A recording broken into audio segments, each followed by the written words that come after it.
You're listening to Surviving and Thriving with Renisha, a podcast about life, mental health, and personal growth. Here I talk about my journey living with borderline personality disorder, depression, and anxiety, and how I'm learning to love myself despite it. Let's get into it.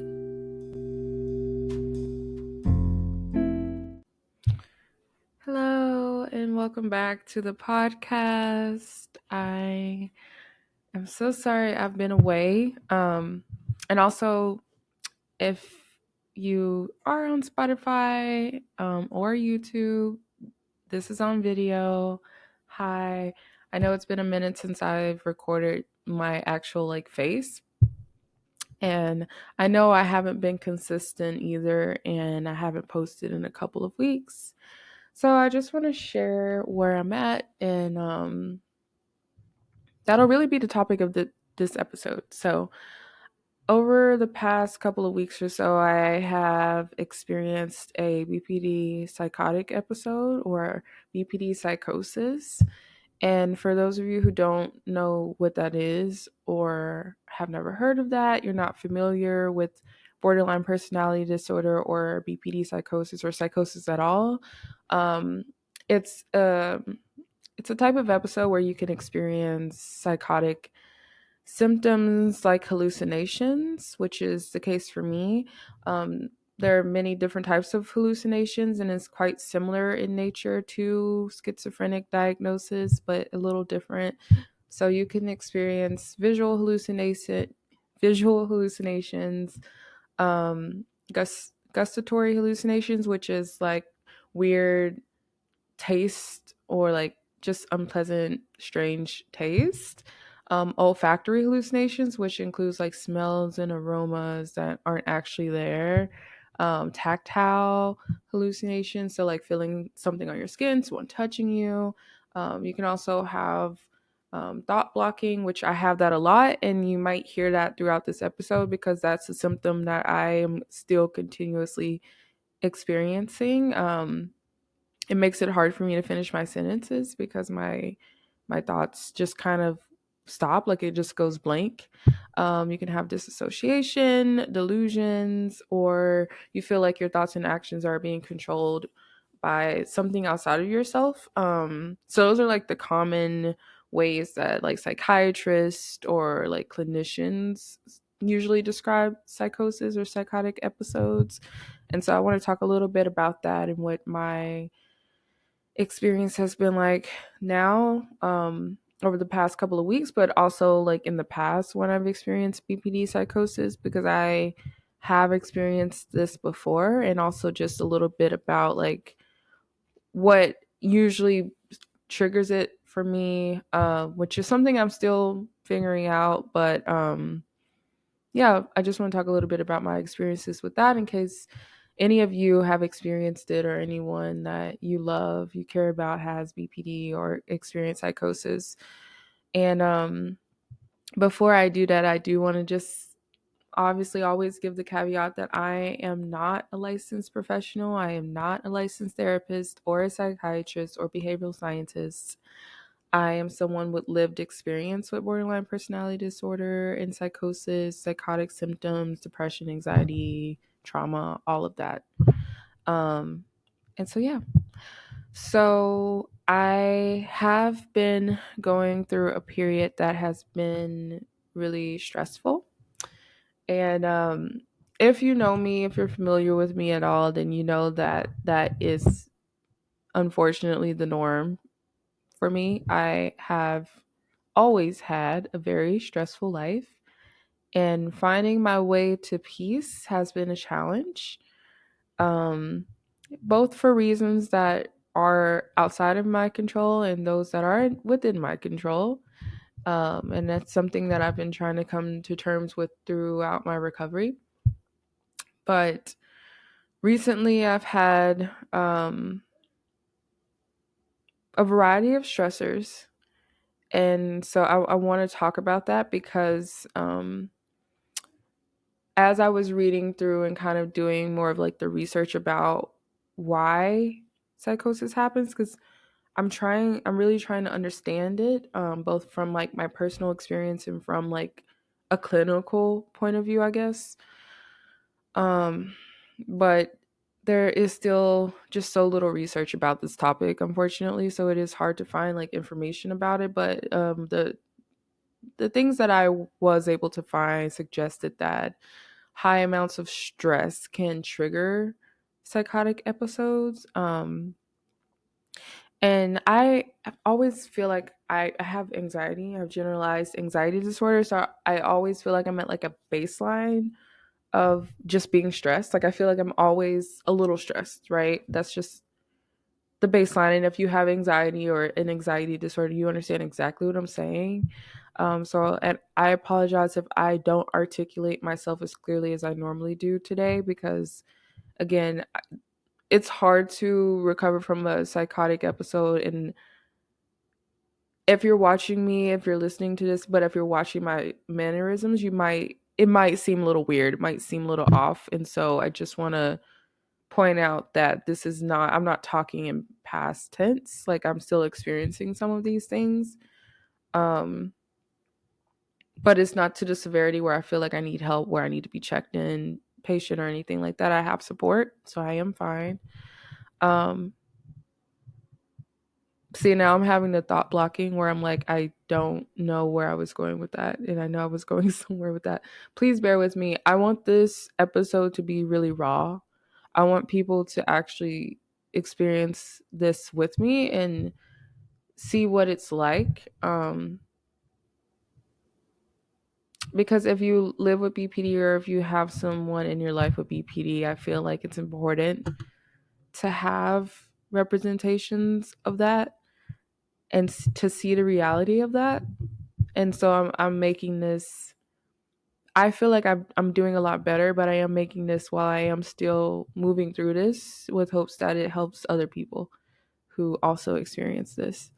Um, but I think what I was trying to say is that I've had a lot of stressors in my life. I've always had stressors in my life, but recently I have been significantly more stressed because of relationship issues. And if you are someone who has BPD, then you know that relationship issues are exceptionally hard for us, and it's one of like the key, deciding factors a lot of times when we diagnose or we when BPD is diagnosed. Interpersonal relationships are hard. um and I don't want to share too much out of just respect for my my spouse, who's a very private person, as am I. But I will say it's been difficult, and it's like we love each other. We're working through things. We had a great weekend. We're getting along, but it's more um I think I've really come to understand just how much time and healing I need as an individual. And it's not that I didn't understand that before. And I'm also not the type of person that believes that you should not be in a relationship until you're healed. I think healing is like a lifelong journey. You're always going to be healing, always. Um, and so I'm not one of those people that's like, oh, you need to get to this certain point before you should be in a relationship with others. However, I understand that I'm not in a position where I can be a healthy or a good partner, as I'm still working through these things. And both me and my spouse have trauma. Both me and my spouse struggle with mental health issues. So it is difficult. Um, and so I'm just having a really hard time of really, and so is he, but we're really just having a really hard time of deciding what the best and healthiest and most responsible, mature next step should be, considering I am still struggling a lot. And for more context, I have had a lot of repressed trauma kind of resurface in the past month lately. I don't know why, but it has been coming up for me. And it's been really hard to try to process it because I also am coming up on a very busy period of my life in terms of like work. Um and I'm a mom and I have a child with special needs. And so it's been incredibly stressful for me because I am a person who doesn't have a lot of support. I don't have like I don't have parents I can go to help me when I'm having mental health issues or when I need when I maybe need someone to step in with my son. I really just have my husband and my ex-husband who I co-parent with, who really his main responsibility is our son, like not me, right? So me as an individual, I don't really have a lot of support. So it's hard for me to take space to really process the things that are coming up because I don't come from wealth. I have to work. I have to make, I have to keep making ends meet. I have to keep paying rent. I don't have like the space to really, I don't want to say break down, but I don't have the space to sit and really process. And it's so unfortunate that we live in a world where it's a luxury to do that. It's a luxury to take space to really process and recover and heal and just work through trauma. It is really difficult. I'll add that I have not taken medication in a couple of years. I have a lot of thoughts about medication. I've had a lot of bad experiences, and I still have physical side effects from medication that I took years ago. Um, I don't have any intention on getting back on any medications, and I have been told by psychiatrists that there is not a medication that treats BPD. Um, so I just have so many thoughts on that. For me, what always helped was peer support group, therapy, and right now I don't have a therapist, and it has been hard to find a therapist that's in my network, that is in my region, that's culturally competent. So it's really hard right now to juggle all of this, and I am essentially working like two jobs right now. Thankfully I do work from home, so I do have like this space to like take breaks, and if I need a second, if I need to cry, if I need to feel what I need to feel, I take that time. Lately I have also been trying to like get back into a routine, a self-care routine. But just to rewind back a little bit, so I used to not be able to tell when I was in a psychotic episode, but now I can, and I'm really starting to figure out like what triggers it. So that's why I'm talking about the stress, because having a lot of stressors, which right now I do because I'm working a lot. I'm taking care of a kid. I'm balancing that with trying to take care of my own mental health. I also live with chronic health issues. I have endometriosis. I have ovarian cysts. I have a fibroid that is being monitored. I also have like issues with my eye, which is why you always see me wiping my eye. I've had like a surgery and 3 procedures on his eye, and it's still crazy. It still will not. Something's wrong with it. We don't know what it is. Um, so I have all of these issues, and so everything kind of compounds, and I don't have a lot of support. Like I don't have like I can't call my mom, or I don't have a dad. I can't call people up for support.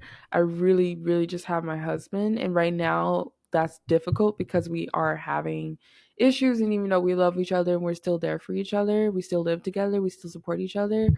It is difficult. It's really difficult, and he helps me a lot. He helps me more than anyone. But it's hard, right? Like I don't have a lot of support. He doesn't have support. Neither of us have family here at all. Um and I have responsibilities, right? I have a job, I have multiple clients, I have my son. So it's a lot. It's a lot, and I have felt really overwhelmed, and I think it's been exacerbated by global events and the fact that like I'm the type of person that has a strong sense of justice. I've always been this way since I was a kid.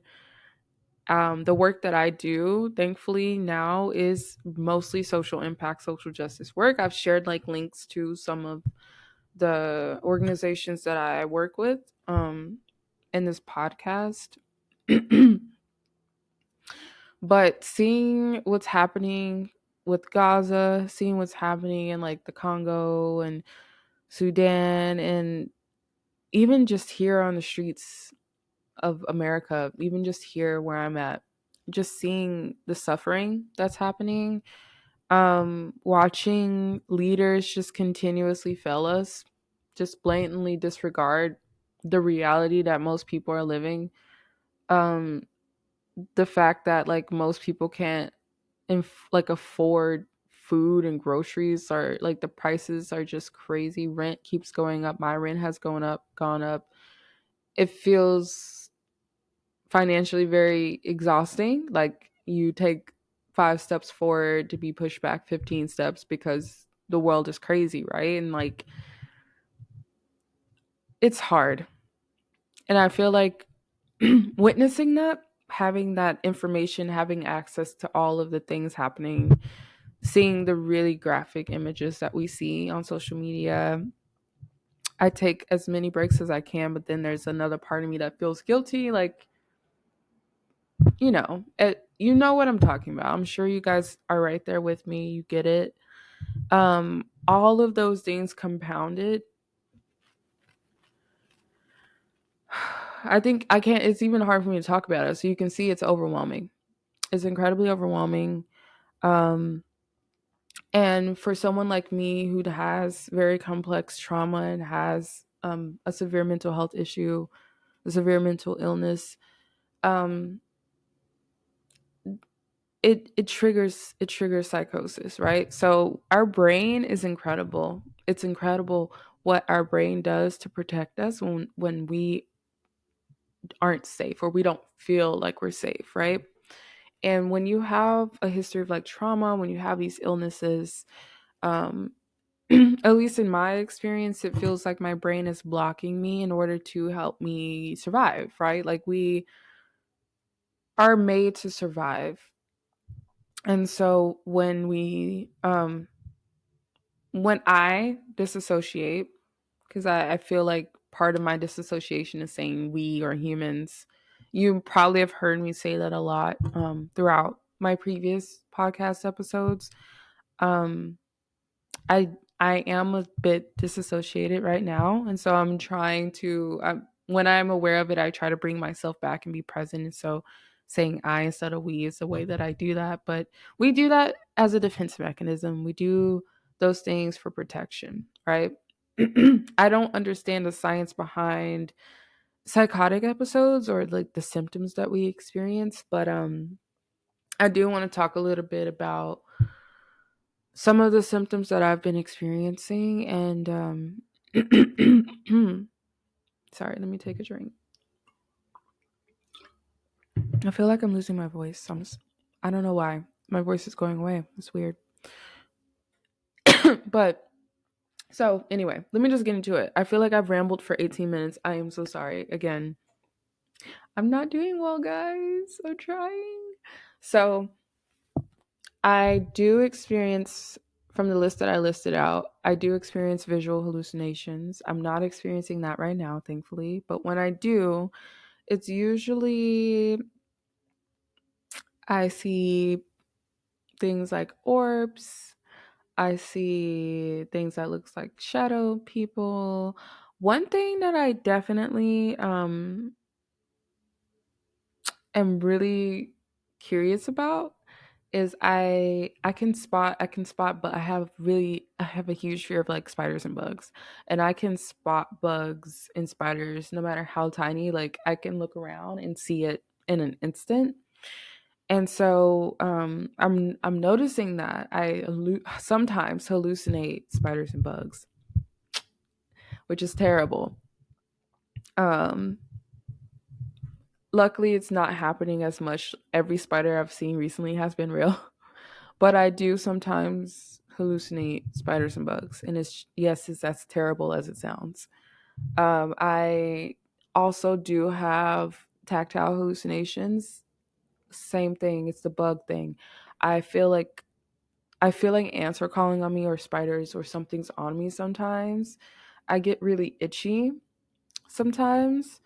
Um I think the biggest symptom that I have when I'm in psychosis is auditory hallucinations. I hear a lot of voices when I am not well. And disassociation. Those two are like the top two. I so over the past week I went into a really deep disassociative state, and I was deep into my psychosis, and I was extremely stressed. Me and my husband weren't getting along. Um and I had a lot of other stressors. I've had stressors from family and just life and health and, everything I kind of just listed out. There are other things I'm not specifically calling out because I don't want to, frankly. But there's a lot going on in my life, and I just shut down. I just shut down. I think it was I think it is a way for my brain to protect me. I stopped talking. I usually, when it's really severe, I don't speak. I just completely mute. It almost feels like I'm sucked into my brain in a way. I'm not I'm not here. I'm not present. I'm not in reality anymore. And I hear voices. Now, sometimes the voices are caring and reassuring, and sometimes it's the complete total opposite of that. Um Sometimes it's so overwhelming it's hard to sleep. And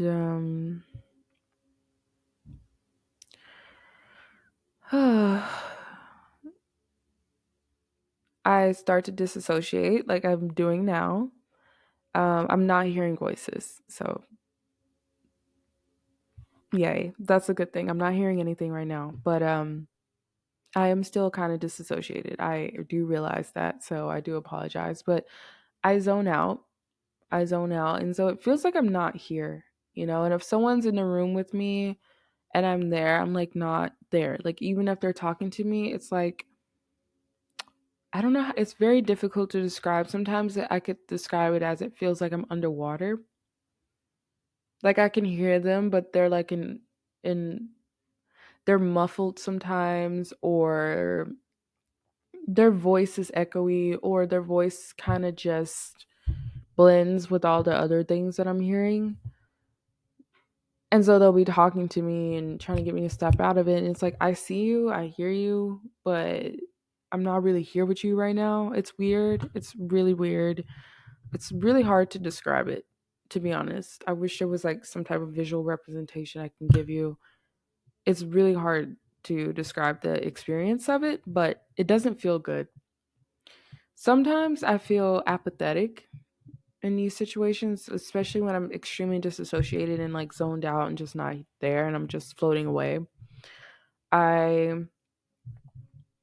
I don't feel anything is what I mean to say by that. Like I'm very numb. I'm just not there. It's almost like I'm asleep in a way sometimes. Other times I feel extremely overwhelmed, um, anxious, afraid, scared. I might cry, but I might cry and not actually speak. Like I might just cry. And I've also experienced like age regressions too, because again, I have very severe childhood trauma. Sometimes I feel like my response is that of the response that I had of the age when certain traumatic events happened in my life, and it just happens. It's not like I'm consciously doing it; it just happens. And so I'm aware of it. I have support.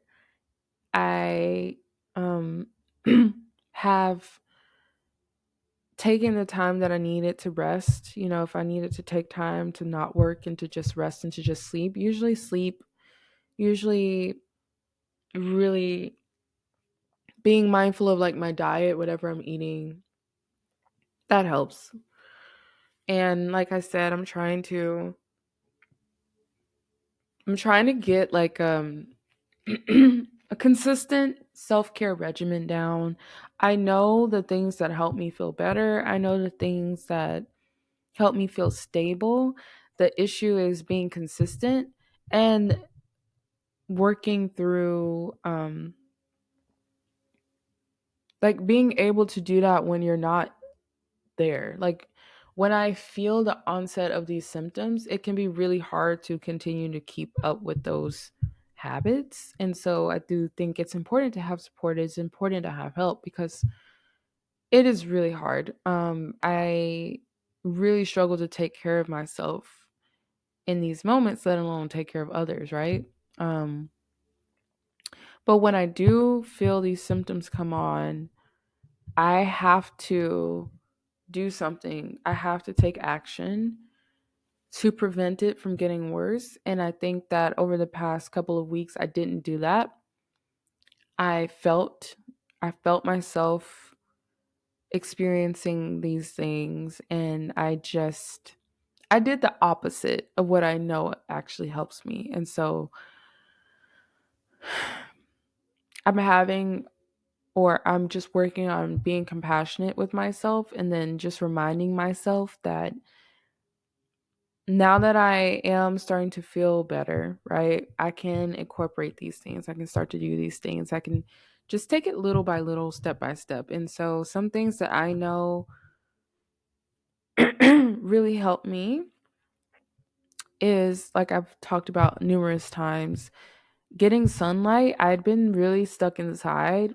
I'd been trying to force myself to get outside more, get sunlight, go to the beach, like be more active, try to reach out to friends and be more social, practice like grounding activities, which I'm actually going to do after this because it's late, and I'm also trying to like get my podcast schedule back on track to where I'm recording during the day and not late at night when I should be doing my night routine like right now. So this is an example of me not doing the things that I know I should do. So, but I did really, really want to get a podcast episode, and I knew this would make me happy. And this, so at the same time, it's, but after I'm done with this, I'm gonna do yoga. I actually have my yoga mat. I just ordered a new one, and I'm falling off of like my practices, and but yoga, movement, dance, those things help me so much, especially with like getting trapped energy out of my body, especially with dance. Like I love dancing. I've always danced. So even if I feel like I can't get out of my house today, I can't really go out, I can't go take a walk, I don't feel safe to walk around the neighborhood, whatever, I at least try to dance inside my house, even if it's just for like 5 or 10 minutes. Like I'm gonna try to move my body. So I've been working on that and just journaling, writing what I'm feeling, what I'm experiencing. I've been actually doing a good job of that over the past week, and minding my diet. I did slip off, and I noticed that around the time that I was getting back into the habit of eating really crappy food, that's when the psychosis was the worst. That's when my symptoms were just the absolute worst. And I wasn't meditating either. I wasn't practicing like my mindfulness or grounding activities. I was eating trash. So I think the two first things that I did that immediately helped my symptoms, like the next day I felt a bit better, was sleeping, like getting quality sleep. And I take supplements to help with that. I'm not taking like melatonin anymore because taking too much melatonin is actually terrible for your sleep. But I am instead been like drinking more chamomile tea. Sometimes it works, sometimes it doesn't. One thing that definitely has been helping is magnesium. I've been taking magnesium, I have like these tablets you put in your water. So I've been doing that, and that's been helping. And then also just trying to again journal, write out my thoughts, and trying to get back into meditation.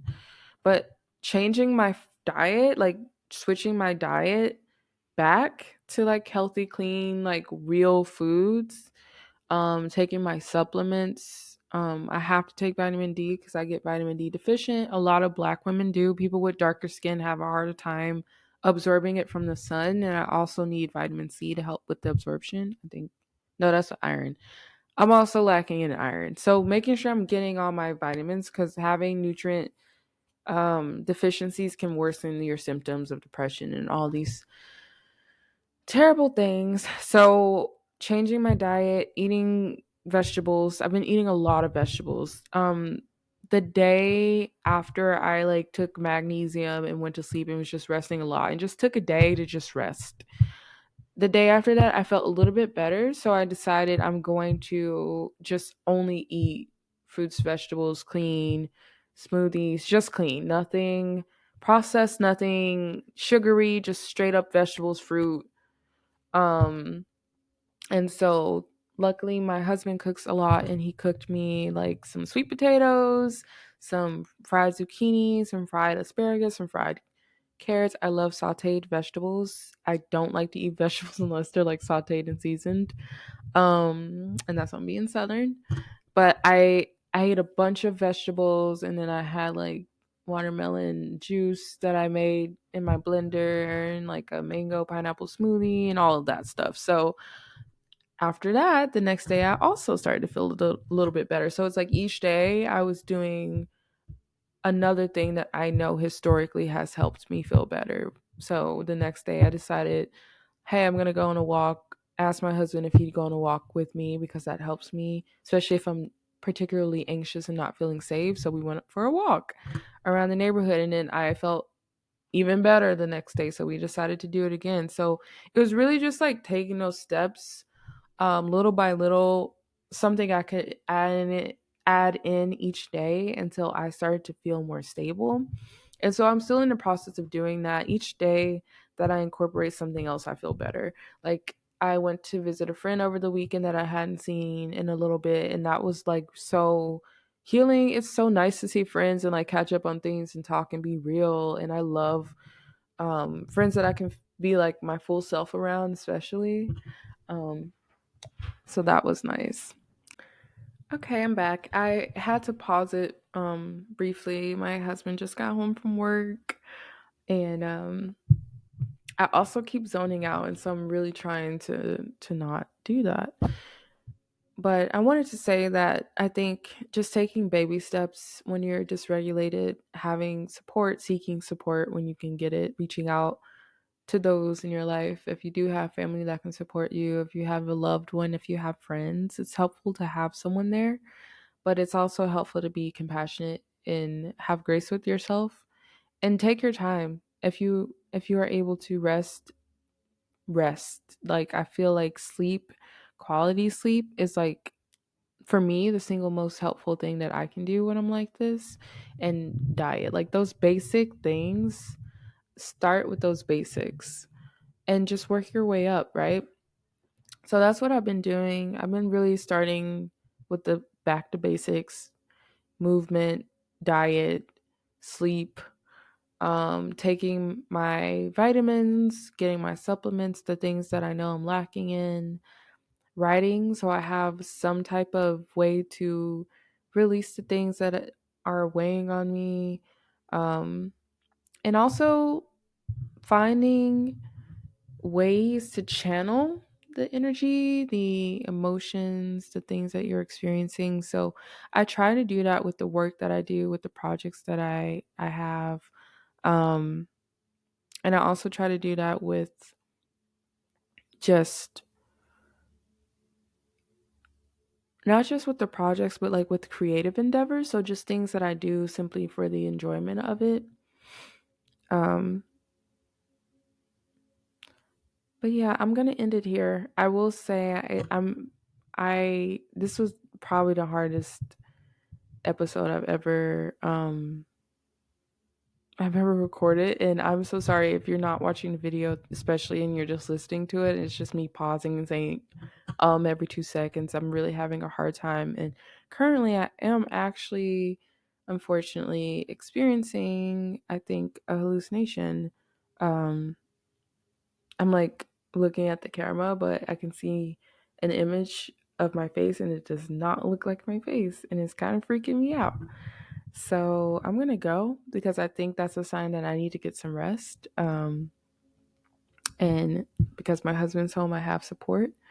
And tomorrow I will do what I can to take the steps that I know help me and go from there.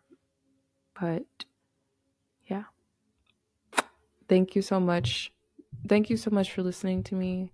If you made it through this episode, bless you.